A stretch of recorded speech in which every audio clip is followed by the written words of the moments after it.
देवपुर राज्य में रहने वाला हरिहर समुद्र में जाकर मछली पकड़ने का काम करता था। पूरे राज्य में हरिहर ही एक ऐसा मछुआरा था जो जरूरत से ज्यादा मछली कभी नहीं पकड़ता था। एक दिन हरिहर अपने जाल में फंसे हुए मछलियों को फिर से पानी में छोड़ रहा था। तभी एक दूसरा मछुआरा बिरजू वहां पर आया। अरे हरिहर, ये क्या कर रहे हो? हाथ आई हुई मछलियों को फिर से समुद्र में क्यों छोड़ रहे हो? मुझे आज बेचने के लिए जितनी मछलियों की आवश्यकता है उतनी मैंने रख ली है। बाकी बची जो मछलियां हैं उन्हें मैं फिर से समुद्र में छोड़ रहा हूँ। लेकिन उन्हें छोड़ने की क्या आवश्यकता है? वैसे भी आज नहीं तो कल उन्हें मरना ही है। हाँ, परंतु मुझे जरूरत नहीं है तो आज मैं उनके प्राण क्यों लूं? विचार करो, किसी मछली के पेट में अंडे होंगे। आज यदि मैंने उसे फिर से समुद्र में छोड़ दिया तो कुछ दिनों के बाद अंडों से कितनी मछलियां निकलेगी। और यदि ऐसा न भी हो फिर भी मैं उन्हें एक दिन का तो जीवन दान दे ही सकता हूं। मैं ये मानता हूं कि वो मछलियां मेरे भाग्य में नहीं हैं, इसलिए उन्हें जाने दे रहा हूं। तुम भी अजीब हो हरिहर भाई। एक मछुआरा होकर तुम्हारी यह सोच देखकर मुझे समझ नहीं आ रहा है कि तुम पर हंसूं या तुम पर दया करूं। हरिहर बिना कुछ कहे बाकी मछलियों को समुद्र में छोड़कर चला जाता है। बिरजू को हरिहर की सोच अजीब लगती है। ऐसे ही एक दिन हरिहर एक टोकरी में मछलियां लेकर बेचने जा रहा था। तभी उसे उसका दोस्त मदन मिलता है। अरे मदन, क्या हुआ? इतना परेशान क्यों है? क्या कहूँ मित्र, आज सुबह ही मछली पकड़ने के लिए गया था, परंतु मेरे जाल में एक भी मछली नहीं फंसी।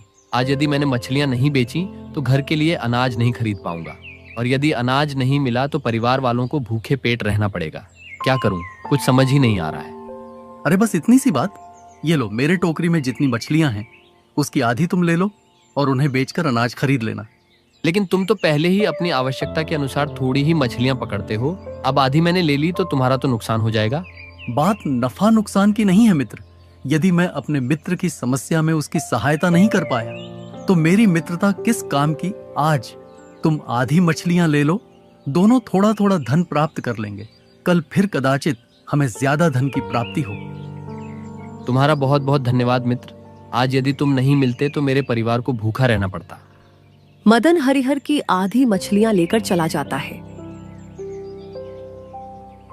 हरिहर भी अपनी मछलियां बेचकर घर आता है और अपनी पत्नी को धन की पोटली देता है। यह क्या, आज केवल इतने ही सिक्के प्राप्त किए हैं? आपको आज मछलियां नहीं मिली थी क्या? मछलियां तो मैंने रोज की तरह ही पकड़ी थी, परंतु रास्ते में मेरा मित्र मदन मिल गया था। वह बहुत बड़ी समस्या में फंसा हुआ था। उसके पास बेचने के लिए एक भी मछली नहीं थी, इसलिए मैंने उसे अपनी आधी मछलियां दे दी। अच्छा, एक तो आप पहले ही इतनी कम मछलियां पकड़ते हैं और आज जितनी पकड़ी थी उसकी भी आधी अपने मित्र को दे दी। पहले ही हमें कितना कम धन मिलता है और आज तो उससे भी आधा मिला है। अब हम घर खर्च कैसे करेंगे? शांति की बात पर हरिहर सिर्फ मुस्कुराता है और चुप बैठ जाता है। एक दिन एक नाव में बैठकर कुछ मछुआरे मछली पकड़ने जा रहे थे। उन सब में बिरजू भी था, जो बाकी मछुआरों को हरिहर की बातें बताकर हंस रहा था। तभी अचानक उनकी नाव के नीचे से कोई जबरदस्त झटका लगता है। नाव पलट जाती है और सारे मछुआरे समुद्र में गिर जाते हैं। डूबते डूबते वे समुद्र के तल में एक गुफा तक पहुंच जाते हैं, जिस गुफा में एक भयानक दानव बैठा हुआ था। अरे ये कहाँ पहुंच गए हम? कितना भयानक दानव है। तुम सब यहाँ मेरे गुलाम बनने आए हो। मैं ही तुम सबको यहाँ लेकर आया हूँ। वो मैं ही था जिसने तुम्हारी नाव को समुद्र में डुबोया था। लेकिन हम सब ने तुम्हारा क्या बिगाड़ा है? हम तो सिर्फ अपनी मछली पकड़ने समुद्र में आए थे। मुझे इस समुद्र में अपना वर्चस्व स्थापित करना है और मुझे उसके लिए गुलामों की आवश्यकता है। इसीलिए मैं तुम जैसे समुद्र पर आने वाले लोगों को पकड़कर अपना गुलाम बनाऊंगा। फिर दानव अपनी सींग से उन सभी मछुआरों पर जादू करता है और वह सब भी दानव के शरीर में परिवर्तित हो जाते हैं। उस दिन के बाद भी जितने भी मछुआरे मछली पकड़ने जाने लगते हैं, वह समुद्र में डूबकर उस भयानक दानव के पास पहुंच जाते हैं और उसके गुलाम बन जाते हैं। यह बात धुएं की तरह पूरे राज्य में फैल जाती है। हरिहर, तुमने सुना? कि समुद्र में कुछ अजीब घटनाएं हो रही हैं। जो समुद्र में मछलियां पकड़ने जाता है वह समुद्र में डूब जाता है। हाँ, मैंने आज ही सुना है, लेकिन हमें मछली पकड़ने तो जाना ही होगा, अन्यथा हमारे घर परिवार की आवश्यकताएं हम कैसे पूर्ण करेंगे। अर्थात तुम अब भी समुद्र में जाने वाले हो। समुद्र में जाना ही पड़ेगा।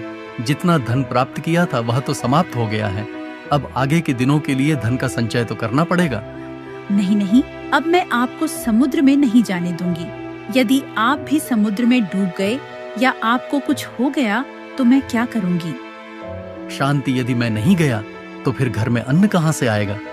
वो सब मैं नहीं जानती हूँ। हम कोई दूसरा काम करेंगे, लेकिन अब से आप समुद्र में मछली पकड़ने नहीं जाएंगे बस। हरिहर सोच में पड़ जाता है और मदन से कहता है, मदन, हम मछुआरों पर बहुत बड़ा संकट आया है। यदि एक एक करके मछुआरे समुद्र में डूबने लगे तो हम मछुआरों के परिवार नष्ट हो जाएंगे। मुझे लगता है कि हमें महाराज से जाकर मिलना चाहिए और हमारी समस्या बतानी चाहिए। फिर मदन और हरिहर महाराज से मिलने जाते हैं। क्या हुआ? तुम दोनों की क्या समस्या है? महाराज, हम मछुआरे हैं, लेकिन कुछ दिनों से हम समुद्र में मछली पकड़ने नहीं जा पा रहे हैं। समुद्र में विचित्र घटनाएं घट रही हैं। जो भी मछुआरा अपनी नाव लेकर समुद्र में जाता है उसकी नाव पलट जाती है और वह समुद्र में डूब जाता है। ये तो बहुत विचित्र समस्या है। कोई तूफान नहीं, बारिश नहीं, फिर भी नाव डूब कैसे सकती है? यही समझ नहीं आ रहा है महाराज, इसलिए हम आपसे भेंट करने आए हैं। अब आप ही हम मछुआरों की सहायता कर सकते हैं, अन्यथा हमारे परिवार नष्ट हो जाएंगे। मेरे राज्य के हर एक नागरिक के परिवार की सुरक्षा का दायित्व मेरा है। मैं अवश्य तुम्हारी सहायता करूंगा। कदाचित किसी मायावी शक्ति ने समुद्र में प्रवेश किया है।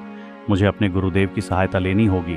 गुरुदेव ही मायावी शक्ति के विषय में हमें जानकारी दे सकते हैं। फिर महाराज अपने महामंत्री को बुलवाकर गुरुदेव को महल में लाने का आदेश देते हैं। कुछ देर के बाद महामंत्री गुरुदेव को लेकर आते हैं। गुरुदेव, ये मछुआरे एक विचित्र समस्या में फंसे हैं। इनका कहना है कि समुद्र में किसी मायावी शक्ति का वास है। उस शक्ति ने कई मछुआरों को समुद्र में डुबोया है। अब बाकी मछुआरे समुद्र में जाने से डर रहे हैं। अब आप ही इसका कोई समाधान बताइए। मुझे ध्यान लगाकर देखना होगा कि समुद्र के तल में क्या हो रहा है। कुछ देर के बाद गुरुदेव अपनी आंख खोलते हैं। मुझे जानकारी प्राप्त हो गई है। एक मायावी दानव समुद्र के तल में अपना वर्चस्व स्थापित करना चाहता है। उसी दानव ने मछुआरों को अपने जादू से उसका गुलाम बनाकर रखा है। उसके जादू के प्रभाव से वह सभी मंत्रवत बंध गए हैं और उसकी सेना को सज्ज कर रहे हैं। मैं अभी समुद्र तल में जाकर उस दानव को नष्ट करता हूं। नहीं राजन, तुम उसे नष्ट नहीं कर सकते। उस दानव ने एक अघोरी तपस्या करके वरदान प्राप्त किया है कि कोई भी राजपुरुष उसे पराजित नहीं कर सकता है। वह जानता है कि राजपुरुष में उसे परास्त करने की क्षमता है, परंतु कोई सामान्य उसे पराजित नहीं कर सकता। इसलिए उसने ऐसा वरदान लिया है। ये तो बड़ी विकट समस्या है गुरुदेव। अब इस समस्या का उपाय भी आप ही बताइए। एक उपाय है महाराज। आपके राज्य में यदि ऐसा कोई व्यक्ति है जिसने सदा दूसरों की सहायता की हो, जिसने अपने भाग्य में जितना लिखा है उतने में ही संतोष किया हो और बाकी दूसरों के लिए छोड़ दिया हो, तो वही सच्चा पुरुष उस राक्षस का सामना कर सकता है। उस दानव के अहंकार को परास्त करने के लिए उस पुरुष की सच्चाई और त्याग ही सबसे बड़ा अस्त्र होगा। लेकिन गुरुदेव, ऐसा सत्यशील व्यक्ति कहाँ मिलेगा? महाराज, हमारे राज्य में एक ऐसा व्यक्ति है। वह व्यक्ति और कोई नहीं, मेरा मित्र हरिहर है। इसने आज तक कभी आवश्यकता से ज्यादा मछलियां नहीं पकड़ी हैं। कभी अगर इसके जाल में ज्यादा मछलियां फंस भी जाएं तो यह अपनी आवश्यकता के अनुसार मछलियां निकालकर बाकी मछलियों को फिर से समुद्र में छोड़ देता है। हरिहर हमेशा सबकी सहायता करता है। खुद के पास कुछ भी ना हो फिर भी वह दूसरों की सहायता के लिए हमेशा तत्पर रहता है। हरिहर, क्या तुम उस भयानक दानव का सामना करने के लिए समुद्र तल में जाओगे? अवश्य महाराज, मैं अपने भाई बंधुओं की सहायता करने के लिए सज्ज हूँ, परंतु मैं तो एक सामान्य मछुआरा हूँ। मुझे तो शस्त्र भी चलाना नहीं आता है। मैं उस दानव का सामना कैसे करूंगा? तुम उसकी चिंता मत करो हरिहर। तुम्हें केवल इतना ही करना है कि जब तुम उस दानव के सामने जाओगे तुम समुद्र देवता की आराधना करना। समुद्र देव तुमसे प्रसन्न होकर दानव से लड़ने के लिए तुम्हें दिव्य अस्त्र और विशेष शक्ति प्रदान करेंगे। फिर तुम्हें उस दानव के सर पर लगे सींग को नष्ट करना होगा। उस दानव की सारी शक्ति उसके सींग में है। गुरुदेव का आशीर्वाद लेकर हरिहर अपनी नाव लेकर समुद्र में चला जाता है। राजा और गुरुदेव के साथ कई प्रजा जन समुद्र के तट पर जाकर हरिहर की प्रतीक्षा करने लगते हैं। हरिहर की नाव जैसे ही समुद्र के मध्य में जाती है, उसे नीचे से धक्का लगता है और वह नाव समुद्र में डूब जाती है। हरिहर दानव की गुफा में पहुंच जाता है। वह देखता है कि उसके मछुआरे भाई दानव रूप में बदल गए हैं और दानव की सेवा कर रहे हैं। दानव ने हरिहर को देखा और बोला, एक और मनुष्य आ गया मेरा गुलाम बनने के लिए। अब तुम भी मेरे गुलाम बनकर मेरी सेवा करोगे। यह तुम्हारा भ्रम है दानव। मैं तुम्हारा गुलाम बनने नहीं आया हूँ। मैं तो यहाँ अपने भाइयों को तुम्हारी कैद से छुड़ाने के लिए आया हूँ। ओह, तुम जैसा सामान्य मनुष्य मुझे पराजित करेगा? इतनी शक्ति है तुम्हारे शरीर में या केवल वाणी में ही बल है? मेरे शरीर में बल है या वाणी में, यह तुम्हें शीघ्र ही पता चलेगा दानव। मैं तुमसे अनुरोध करता हूँ कि तुम मेरे भाइयों को छोड़ दो। मैं उन्हें तो नहीं छोड़ूंगा और तुम्हें भी अपना गुलाम बनाकर रखूंगा। ऐसा कहकर दानव अपनी सींग से हरिहर पर जादू करना शुरू करता है। हरिहर हाथ जोड़कर खड़ा हो जाता है और समुद्र देव का आवाहन करने लगता है। हे समुद्र देवता, मैंने कभी भी किसी वस्तु की लालसा नहीं की। मैंने सदा सबकी सहायता करने का प्रयास किया। मैंने अपनी आवश्यकता से अधिक धन का संचय नहीं किया है और जितना प्राप्त हुआ है उसी में संतोष माना। तो आप मुझ पर कृपा कीजिए, इस भयानक दानव का अंत करने में मेरी सहायता कीजिए। हरिहर की यह प्रार्थना सुनकर समुद्र में तेज रोशनी फैलती है और उस रोशनी के साथ ही वहां समुद्र देवता प्रकट हो जाते हैं। समुद्री देवता अपने हाथ फैलाकर हरिहर को आशीर्वाद देते हैं और उसे एक दिव्य अस्त्र प्रदान करते हैं। उस पर दानव के जादू का कोई भी प्रभाव नहीं होता। यह देखकर दानव क्रोधित हो जाता है। तुम पर मेरे जादू का प्रभाव क्यों नहीं हो रहा है?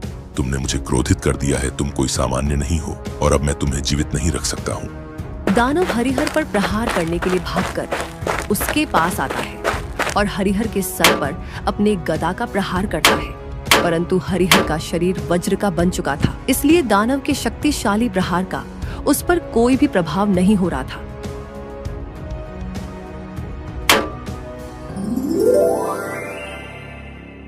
हरिहर, तुम विजय होकर लौटे हो।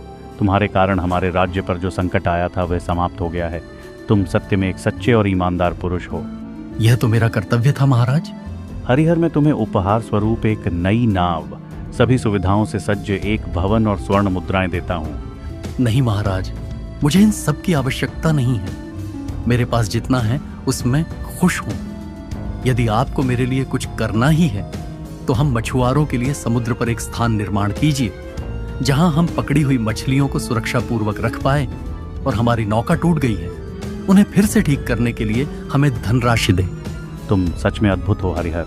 खुद के लिए प्राप्त करने का अवसर होते हुए भी तुमने सभी मछुआरों के हित के विषय में विचार किया है। मैं वचन देता हूँ कि शीघ्र ही तुम्हारी दोनों इच्छाओं की पूर्ति की जाएगी। हरिहर की ईमानदारी से न केवल उसका बल्कि पूरी प्रजा का कल्याण हुआ।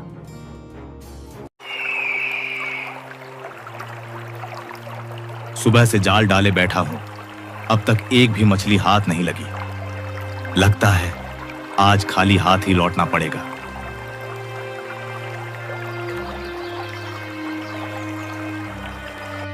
कनकपुर नामक राज्य के एक छोटे से गांव में किसन नाम का एक गरीब मछुआरा रहता था।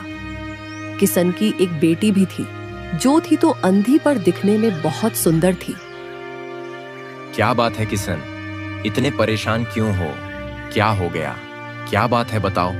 अब क्या बताऊं काका, आप तो जानते ही हो, गौरी की मां के जाने के बाद से गौरी की सारी जिम्मेदारी अब मेरे ऊपर आ गई है और अब गौरी बड़ी हो गई है। लेकिन क्या कहे, उसके अंधे होने के कारण उससे कोई शादी ही नहीं करना चाहता।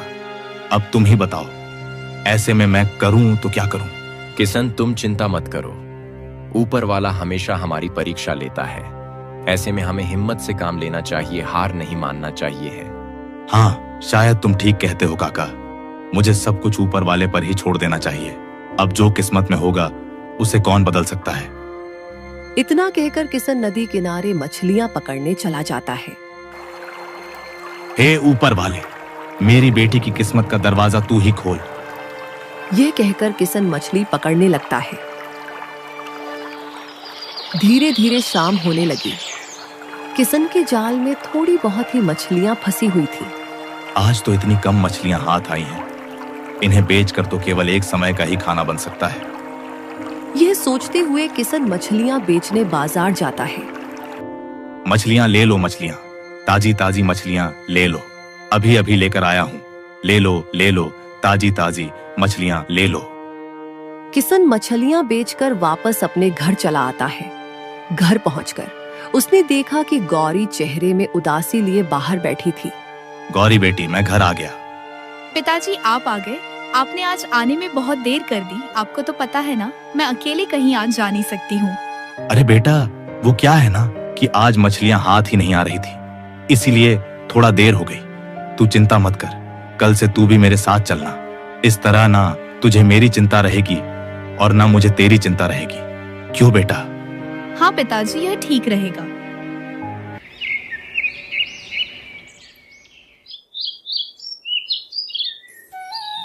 गौरी बेटा, जल्दी कर वरना दिन चढ़ जाएगा और फिर हमें देर हो जाएगी। ठीक है पिताजी, चलिए। किशन गौरी को लेकर मछलियां पकड़ने निकल पड़ता है। नदी किनारे पहुंचकर किशन गौरी से कहता है, बेटी, हम पहुंच गए। अब तू नाव में आराम से बैठ जा, फिर हम मछलियां पकड़ने चलते हैं। पिताजी, मैं गिरूंगी तो नहीं ना? अरे नहीं बेटी, बस तू आराम से बैठ। गौरी आंखों से देख तो नहीं सकती थी, इसलिए वो चुपचाप नाव पर बैठ जाती है। फिर किशन नाव लेकर मछलियां पकड़ने निकल जाता है। लेकिन आज उसके हाथ एक भी मछली नहीं लगती है। आज तो एक भी मछली हाथ नहीं आई। पिछले कई दिनों से मेरे साथ यही हो रहा है, मछलियां आती ही नहीं है।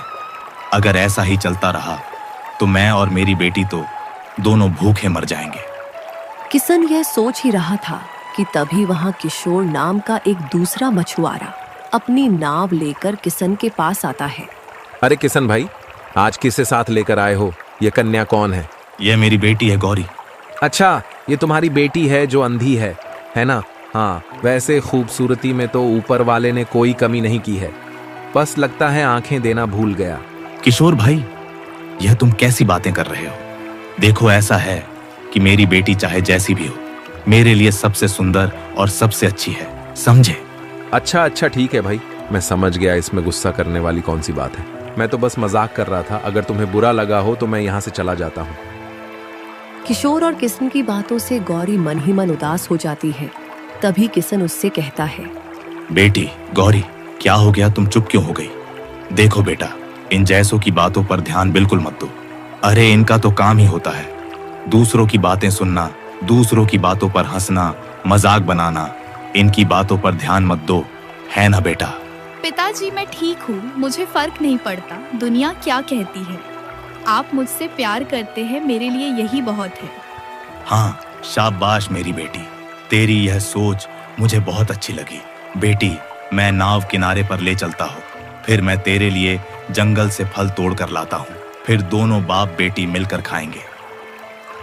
किशन इतना कहकर नाव किनारे पर लगाकर जंगल की तरफ चला जाता है। काफी देर हो जाती है पर किशन अभी तक वापस नहीं लौटा।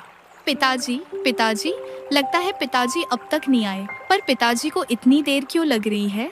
गौरी यह सब सोच ही रही थी कि तभी वहां से एक राजकुमार गुजरते हैं। गौरी को अकेला देखकर वह रुक जाते हैं और पूछते हैं, सुनो सुंदरी, तुम कौन हो और यहाँ जंगल में अकेले क्यों बैठी हो? आप कौन है? मैं राजकुमार वीर हूँ, इस राज्य के राजा आदित्य वर्मा का बेटा। मैं शिकार करने जंगल जा रहा था, तुम्हें यूं अकेले बैठा देखा तो रुक गया। कौन हो तुम? गौरी अब राजकुमार को सारी बात बताती है। इसलिए मैं यहाँ पर बैठी हूँ। मुझे तो यकीन नहीं हो रहा है कि तुम्हें कुछ दिखाई नहीं देता। तुम्हारी सादगी, भोलापन और तुम्हारी सुंदरता ने तो तुम्हारी इस एक कमी को नजरअंदाज करने पर मजबूर कर दिया है। अभी राजकुमार और गौरी आपस में बातें कर ही रहे थे कि उसी समय एक शेर वहां आ जाता है और राजकुमार पर हमला कर देता है। राजकुमार क्या हुआ? आप ठीक तो है ना? अरे एक शेर मेरे ऊपर चढ़ गया है, मेरी मदद करो, मेरी सहायता करो। मैं क्या करूं? मैं कैसे मदद करूं? इतने में वहां किसन आ जाता है और यह सब देखकर हैरान हो जाता है। किसन राजकुमार का धनुष और तीर उठाकर तीर को शेर के सर पर मार देता है और शेर मर जाता है। आपने मेरी जान बचाई, आपका बहुत बहुत धन्यवाद। इसमें धन्यवाद कैसा? एक दूसरे को मुसीबत से बचाना यही तो हम सबका कर्तव्य है। जी, आपने बिल्कुल सही कहा। वैसे आप हैं कौन? किसन राजकुमार को सारी बात बताता है। अच्छा, तो आप गौरी के पिता हैं। आपसे मिलकर बहुत खुशी हुई। आपको कभी भी कोई भी परेशानी हो तो हमें जरूर याद कीजिएगा। आपकी मदद करने में हमें खुशी होगी। ठीक है, चलिए अब हमें आज्ञा दीजिए, हम जाते हैं। इतना कहकर राजकुमार वहां से चले जाते हैं। फिर कुछ दिन गुजर जाते हैं और राजकुमार को अपनी भावनाओं का एहसास होता है। ये मुझे क्या हो रहा है? मैं गौरी को भूल क्यों नहीं पा रहा हूँ? उसकी खूबसूरती, भोलापन, ये सब देखकर तो जैसे मैं उस पर मोहित हो गया हूँ। राजकुमार, यह राजकुमार आखिरकार किस सोच में गुम है? लगता है कोई खास बात है। लगता है अब इस बारे में महाराज से ही बात करनी होगी। नहीं, कोई खास बात नहीं है। मैं तो बस ऐसे ही कुछ सोच रहा था। आप पिताजी को मत बुलाइए। क्या हुआ मंत्री जी? क्या आप लोग किसी गंभीर विषय पर बात कर रहे हैं? महाराज, राजकुमार अब बड़े हो गए हैं। अब आपको इनकी शादी करा देनी चाहिए। अच्छा, तो क्या हमारे बेटे को कोई लड़की पसंद है? क्यों बेटा? राजकुमार महाराज को सारी बात बताते हैं। तो इस तरह से मेरी मुलाकात हुई गौरी से और उसके पिता ने मेरी जान बचाई। फिर तो हमें गौरी के पिता का शुक्रिया अदा करना चाहिए और साथ ही उनसे मिलकर गौरी और तुम्हारे विवाह की बात भी कर लूंगा। क्या सच में पिताजी? आप वाकई में बहुत अच्छे हैं। मैं गौरी और उसके पिता को ढूंढने जा रहा हूँ और हाँ, मैं दोनों को साथ में लेकर लौटूंगा। ठीक है पिताजी, मैं जाता हूँ। इधर किसन फिर से गौरी की आंखों के लिए परेशान होता है। चल बेटी, मैं आज तुझे चमत्कारी बाबा के पास लेकर चलता हूँ। वह तेरी आंखों को जरूर ठीक कर देंगे। पिताजी, आप पहले भी मुझे कितने बाबाओं के पास ले जा चुके हैं, पर मेरी आंखें कोई भी ठीक नहीं कर पाया। बेटी, क्या पता, हो सकता है कि यह बाबा तेरी आंख ठीक कर दे। देख, हमें कोशिश किए बिना हार नहीं माननी चाहिए। चलना, चलकर देखते हैं क्या होगा। ठीक है पिताजी, हम यह कोशिश करके देख लेते हैं। चलिए चलते हैं। किसन और गौरी अब चमत्कारी बाबा के पास जाने के लिए निकल पड़ते हैं। चलते चलते वह घने जंगलों के बीच पहुंच जाते हैं। पिताजी, मैं चलते चलते बहुत थक गई हूँ। कोई बात नहीं बेटी, हम थोड़ी देर यहीं बैठकर आराम कर लेते हैं, फिर चलेंगे, ठीक है ना? गौरी और किसन एक पेड़ के नीचे बैठकर आराम ही कर रहे थे कि तभी वहां पर एक राक्षस आ जाता है। अरे वाह इंसान, वो भी दो। इनकी बलि देकर मैं अपने दानव देवता को खुश कर दूंगा। राक्षस अपने जादू से उन दोनों के चारों ओर आग का घेरा बना देता है। यह महक कैसी है? पिताजी उठिए, देखिए जलने की महक आ रही है।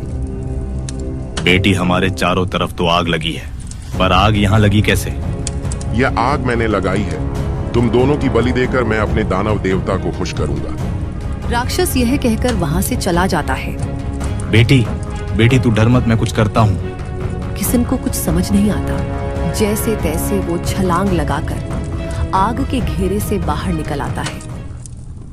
पिताजी मुझे बचाइए। बेटी तू चिंता मत कर, मैं अब भी कहीं से पानी लेकर आता हूँ। किसन को एक कुआं नजर आता है। वो जल्दी से उस कुएं से पानी निकालता है और आग पर डालने लगता है। धीरे धीरे करके आग बुझ जाती है। बेटी, तू ठीक तो है ना? तुझे कुछ हुआ तो नहीं ना? ये सब मेरी ही गलती है ना। मैं तुझे चमत्कारी बाबा के पास ले जाने की जिद करता और ना ही ये सब कुछ होता। मुझे माफ कर दे बेटी, मुझे माफ कर दे। पिताजी, आप माफी मत मांगिए। ऊपर वाले ने जो लिखा है वो होकर ही रहेगा। मैंने सब कुछ ईश्वर पर छोड़ रखा है। आप भी सब कुछ उन्हीं पर छोड़ दीजिए। मुझे पूरा भरोसा है कि वो एक दिन सब कुछ ठीक कर देंगे। चलिए अब घर वापस चलते हैं। गौरी और किशन अब वापस घर जाने लगते हैं। तभी कुएं से एक आवाज आती है। रुक जाओ, मुझे बचा लो, मुझे ऐसे छोड़कर मत जाओ, मेरी मदद करो। अरे ये आवाज कहाँ से आ रही है? लगता है कि आवाज इस कुएं से आ रही है। किशन कुएं के पास जाकर देखता है तो उसे कुछ नजर नहीं आता है। अरे कौन है यहाँ जो हमें आवाज दे रहा है? रस्सी ऊपर खींचो। किशन तुरंत रस्सी ऊपर खींचता है। अरे इस बाल्टी में तो एक सुनहरा रंग का सेब है, पर यह कुएं में आया कहाँ से? तभी उस सेब से आवाज आती है। मैं एक परी हूँ। मैं जब इस जंगल में घूम रही थी तभी एक राक्षस ने मुझे पकड़ लिया और अपने मायावी जादू से मुझे इस सुनहरे सेब में कैद कर दिया ताकि बाद में वो मेरी बलि दे सके। तो अब तुम इस सेब से कैसे बाहर आओगी? अगर कोई एक इंसान बिना छुए बिना देखे सेब को खा ले तो राक्षस का जादू टूट जाएगा और मैं आजाद हो जाऊंगी। किशन कुछ क्षण सोचता रहा, फिर बोला, बिना छुए बिना देखे कोई भला कैसे खा सकता है? ये तो असंभव है। तभी गौरी किशन से बोली, पिताजी, मैं समझ गई हूँ इसका जादू कैसे तोड़ना है। आप इस सेब को उठाकर मुझे खिलाइए। लेकिन बेटी शर्त के अनुसार तो। पिताजी सब ठीक होगा, बस जैसा मैंने कहा है आप वैसा कीजिए। फिर किशन उस सेब को उठाता है और गौरी को खिला देता है। जैसे ही गौरी सेब खाती है, परी आजाद हो जाती है। तुम्हारा बहुत बहुत धन्यवाद भले इंसान, तुमने मुझे मायावी जादू से आजाद कर दिया। लेकिन बेटी यह कैसे हो गया? इसका जादू कैसे टूट गया? पिताजी, आपने सेब मुझे अपने हाथ से खिलाया और मैंने बिना छुए सेब को खाया। क्योंकि मैं देख नहीं सकती हूँ इसलिए मैंने बिना सेब को देखे खाया है। इस तरह से मैंने बिना छुए बिना देखे सेब को खाया और जादू टूट गया। तुम्हारा धन्यवाद कन्या, तुमने मुझे इस जादू से आजाद किया है, इसलिए तुम मुझसे कोई एक इच्छा मांग सकती हो। परी जी, मेरी तो बस एक ही इच्छा है। मैं अपनी आंखों से दुनिया देखना चाहती हूँ। क्या आप मेरी आंखों को ठीक कर सकती हैं? ठीक है, मैं तुम्हारी इच्छा जरूर पूरी करूंगी।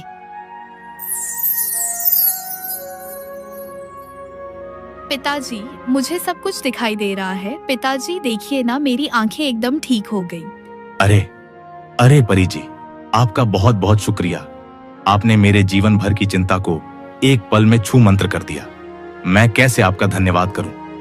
बहुत बहुत धन्यवाद परी, आप सच में बहुत अच्छी हैं।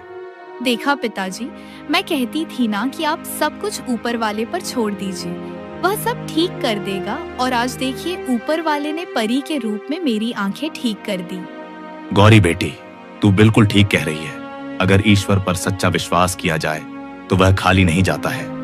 हाँ, विश्वास एक बहुत बड़ी ताकत है। ऊपर वाले ने हम सबको धरती पर एक दूसरे पर विश्वास करके एक दूसरे की मदद करने और अच्छे कर्म करने के लिए ही भेजा है। परी यह कहकर अब आसमान में उड़ती हुई गायब हो जाती है। दूसरी ओर राजकुमार गौरी को ढूंढते हुए उसी जंगल में पहुंच जाते हैं।